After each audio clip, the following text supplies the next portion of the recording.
Thank you for watching this video. Please like and subscribe. You can also support me on Patreon. Link to my Patreon is in the description, as well as a link to my blog, my social media, and all that stuff. Now to the video itself.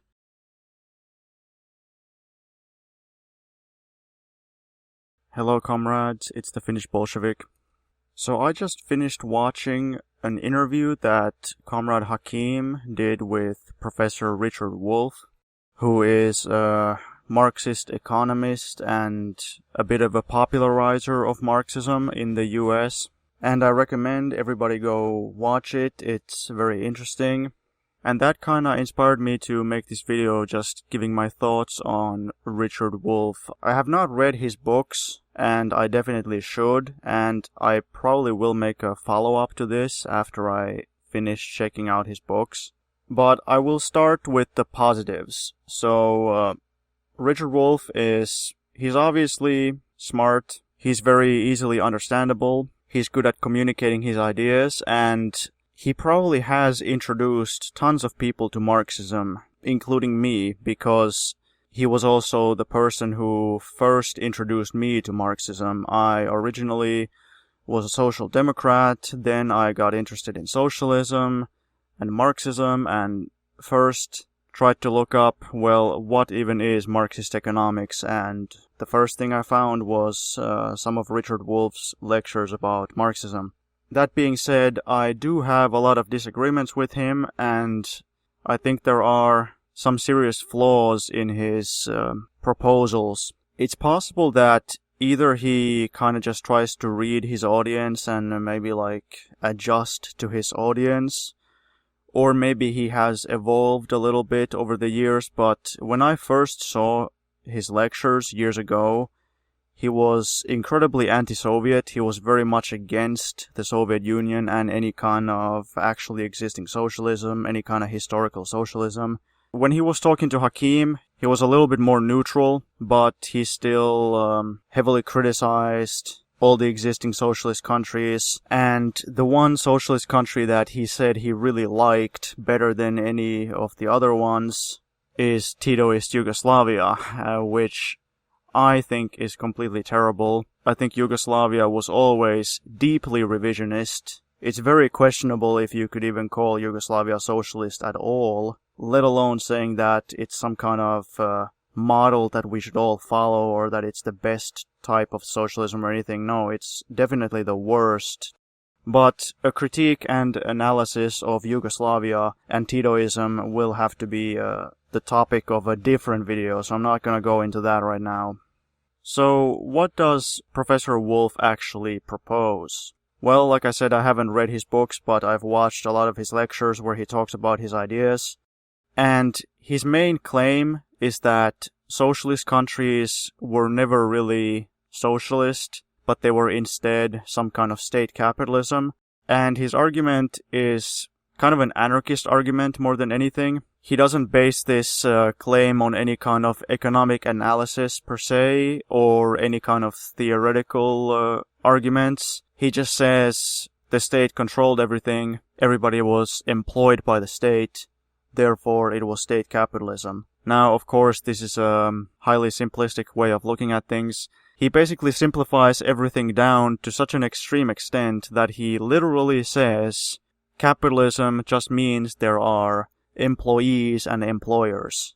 So I think he tries to dumb everything down as much as possible so that he can make socialism seem simple enough to understand and kind of easily acceptable to people, but he dumbs it down way too much. It actually ruins the whole thing. His definition of capitalism is just basically that there's employees and employers, and his definition of socialism is that there aren't employees and employers. And as a natural kind of conclusion to that, he says that the ideal solution is to just have worker cooperatives. Worker cooperatives don't have employers. Instead, everybody just works together in the cooperative, and they split the profits or whatever.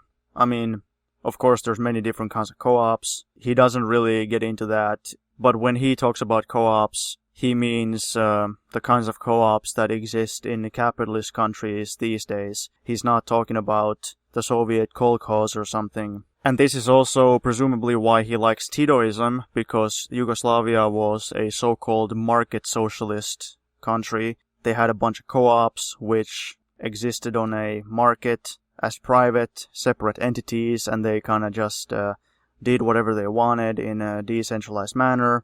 And the problem with market socialism is that it quickly just restores full-on capitalism. Of course, socialism, by definition, should be based on rational planning, not market forces. And if everything is decentralized into separate autonomous cooperatives, then you can't have any kind of planning. At best, these individual co-ops can make deals and agreements with each other, but there can't be a true economic plan or anything.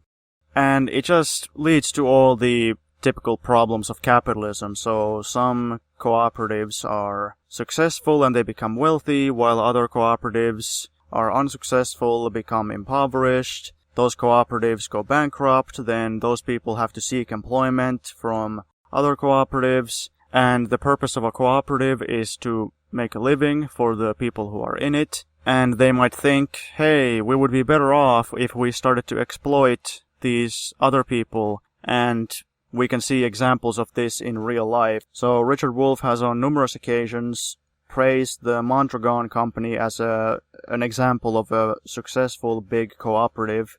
The way the Mondragon Company works is that they have members of the cooperative, but they also have other employees, and those other people are not considered members of the cooperative. They're just hired, and they get exploited. They don't have any of the benefits that the co-op members have, and other things like that. So in the context of capitalism and in the context of market economy, if they are just left to their own devices, and if they're just decentralized and not in any way controlled by a socialist state, cooperatives are not gonna build socialism, they're gonna restore capitalism. We can also see the same exact development in Yugoslavia, where, especially in the 50s, the Yugoslav economy became more and more privatized over time, and more integrated into Western capitalism, until capitalism was absolutely, completely restored in its most blatant form.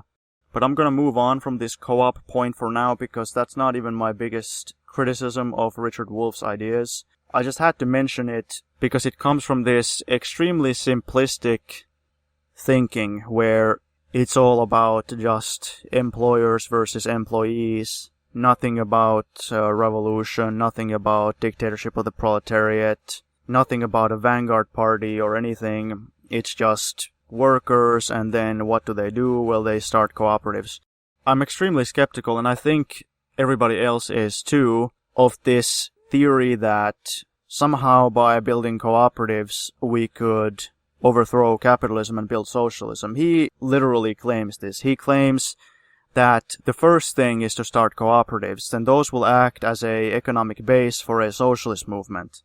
However, this has never been the case. Historically, this has never happened. Cooperatives have been one facet of the workers' movement historically. Co-ops have, of course, served some positive role, but pretty much only when they've been under the leadership of a conscious socialist movement or socialist party. So I question the whole idea of co-ops becoming some kind of economic base for a socialist movement. First of all, cooperatives cannot realistically compete with large-scale capitalist production. The only ones that have competed so far, like the Mondragon Company, are cooperatives which assume and take more and more capitalistic characters, and they start to exploit workers themselves and engage in capitalistic activities and integrate themselves more and more into capitalism. That is the only way that they can remain profitable and competitive.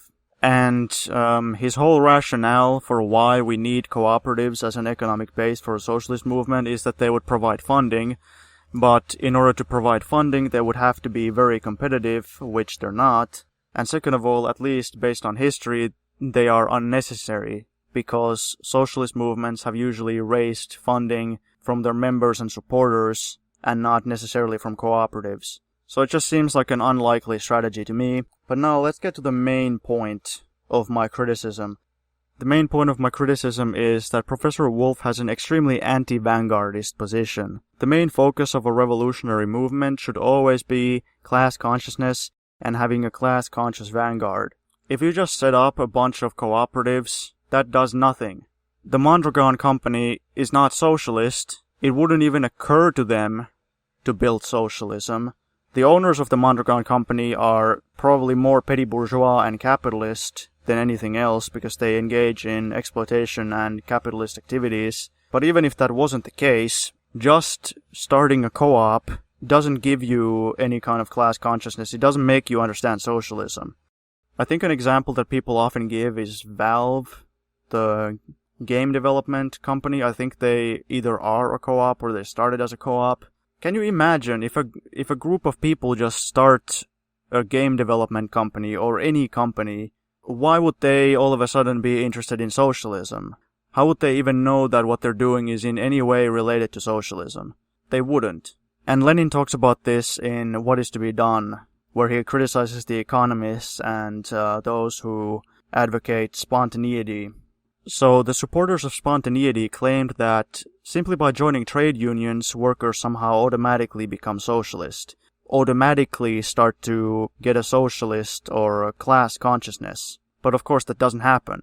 You can go to any trade union, and most people in those trade unions, they don't know anything about socialism, they haven't read any socialist books, they're not even interested in socialism.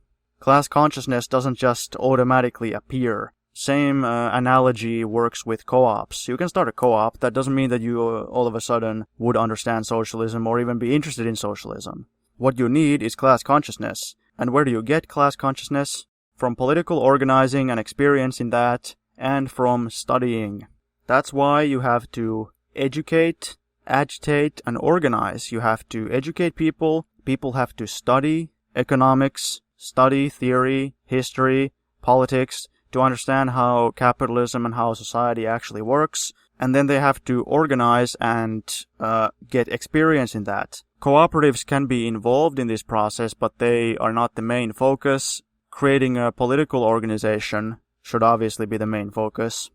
I think Professor Wolff maybe doesn't talk about this because he either doesn't like vanguardism, doesn't like Lenin, or potentially because he thinks people don't want to hear this. They don't want to hear that they have to study theory or something. You know, they just want easy answers, easy solutions. So yeah, just co-ops. So this whole co-op thing just becomes a new form of utopianism. The utopians also thought that they just start these utopian communes and utopian collectives somewhere, and then that somehow leads to socialism. But of course it didn't. Because the utopians didn't understand how society works. They didn't understand how capitalism works. They didn't understand what they were doing because they didn't study scientific socialism. And when you start to look at it like this, then all of a sudden every part of Professor Wolff's argument doesn't make any sense. You know, he advocates a society where everybody just has a co-op. Well, a bunch of people in co-ops, how would they know what to do? How would they know how socialism is going to be built? How would they know anything about politics or economics or philosophy or anything? They wouldn't, because you have to study those things. They have to form a political organization, and those members of the working class who are most active and most experienced and most knowledgeable, they become leaders of this political organization, and they become what is called the vanguard. They studied, they educated, they agitated, they organized, so they became the vanguard. And Lenin says that right-wing opportunists are those people who in any way try to blunt or obscure or diminish class consciousness. And I think Professor Wolff is kind of doing that because he's not emphasizing the vanguard at all. He never once mentions it. At least in his lectures that I've seen, he also didn't mention it even once in his nearly 1 hour interview with Hakim. The only thing he said about political parties is that he said that first we should have the co-ops and then much later some kind of political thing could happen, which I think is completely misguided. And his whole critique of actually existing socialism or socialism which historically existed, like the Soviet Union or Maoist China or socialist countries in Eastern Europe or whatnot, Professor Wolff said that those were not socialist countries because people were just employed by the state, and that is state capitalism. And he says that the state made the decisions and there was an economic plan, and the people couldn't just do whatever they want, and the companies couldn't just do whatever they want, and the only country that he thought was doing the right thing was Yugoslavia, where they didn't have a central plan, and where everything was split and essentially privatized into separate enterprises.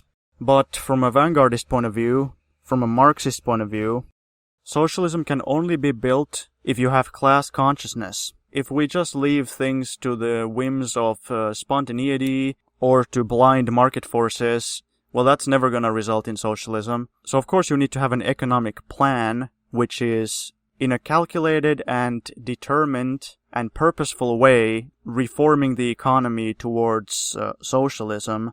Of course you need to do that. And who are going to be the makers of this plan? Well, of course, the wide masses are going to be participating in it, but surely economists and scientists will play an important part in creating this plan. We need a proletarian state, and of course the vanguard party, the people who actually have studied Marxism, who understand political theory and economics, of course they need to play a leading role and a guiding role in political life, in economic life, in the state. Of course, they need to provide some kind of useful leadership. Otherwise, socialism is not going to succeed, because spontaneity and lack of class consciousness is only going to serve capitalism and keep us in capitalism, but socialism is a system which is based on purposeful actions. So, Professor Wolff says that if the state planners try to create a plan, and then they tell producers, okay, this is the plan, of course we're going to ask your opinion on it, and of course we're going to make it in a democratic way, and of course we're going to make the necessary adjustments to it, but this is the plan and everybody needs to follow the plan, and the state is going to take a leading part in the economy, and the state is of course going to be led by communists. Well, Richard Wolff thinks that somehow that is not socialist, because he thinks that that only reduces everybody to an employee of the state. But it's actually completely the other way around. Socialism can only succeed if we have a conscious communist leadership. What he is advocating is that we hinder and limit class consciousness and bring class consciousness to a minimum degree and to a very, very low level where people just organize themselves into these separate cooperatives which are not in any way guided by any kind of socialist state or communist party. And it's just never gonna work. I think his criticism of socialist countries which existed is misguided. Of course there were real problems that can be criticized, but he doesn't really get into those. His criticism is kind of just totally missing the point. And his own alternative is much worse. It's economism, it's advocating spontaneity, it's diminishing class struggle, it's completely ignoring or even going against any kind of vanguardism, any kind of class consciousness. And I will end this video with a couple quotes from Marx and Engels and from Lenin. This is from the Communist Manifesto. Marx and Engels say, quote, "The proletariat will use its political supremacy to wrest by degree all capital from the bourgeoisie, to centralize all instruments of production in the hands of the state, that is, of the proletariat organized as the ruling class, and to increase the total productive forces as rapidly as possible," unquote. So according to Marx and Engels, and Wolff claims to be a Marxist, we shouldn't just sprinkle all the companies to isolated, decentralized groups of producers, but instead they should be centralized under the leadership of the proletariat organized as a ruling class. And when Marx here talks about a class, he means a political class, so a politically conscious class. Later on he says that the goal of the communists is to organize the proletariat into a class. Well, of course the proletariat already existed, so he doesn't mean an economic class, but he means a politically organized class, a politically organized force in society.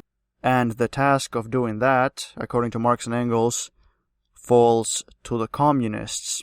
Not to random people who just happen to be in co-ops, no, to actual conscious communists, people who know what they're doing. And this is how Marx and Engels defined what communists are. So they say, this is also from the Communist Manifesto, quote, "The communists, therefore, are on the one hand practically the most advanced and resolute section of the working class parties of every country, that section which pushes forward all others. On the other hand, theoretically, they have over the great mass of the proletariat the advantage of clearly understanding the lines of march, the conditions and the ultimate general results of the proletarian movement. The immediate aim of the communists is the same as that of all other proletarian parties, formation of the proletariat into a class, overthrow of the bourgeois supremacy, conquest of political power by the proletariat." Unquote. And this is a good strategy. Organize the proletariat into a political force, overthrow capitalism, then start building socialism. There's no point in trying to supposedly build socialism inside a capitalist society. It's not going to work. The Finnish Revolution also made this mistake where they were already heavily focused on trying to reform society when they hadn't even won the war, and then they lost the war, and then it all amounted to nothing. So Marx and Engels say the communists are the most advanced and resolute section of the working class parties who have the advantage over the average workers of clearly understanding the lines of march, the conditions, the ultimate general results of the proletarian movement. So they are theoretically and politically most advanced, most resolute, most active, best organized workers who actually know what they're doing. Hence, they have become communists. Hence, they will assume leadership positions if they carry out their task and their duty properly. And this is where vanguardism comes from. And then, this is Lenin from What is to be Done. Quote, "Without revolutionary theory, there can be no revolutionary movement. To belittle the socialist ideology in any way, to turn aside from it in the slightest degree, means to strengthen bourgeois ideology. There is much talk of spontaneity, but the spontaneous development of the working class movement leads to its subordination to bourgeois ideology." Unquote. And that is why all these big co-ops that exist like the Mondragon Company and others, they don't have socialist ideology, they don't have revolutionary theory, they don't know anything about socialism, and as a result, they are completely subordinated to the capitalists. And that's why the solution is not just having co-ops, the solution is vanguardism and class consciousness. That is the basis of everything.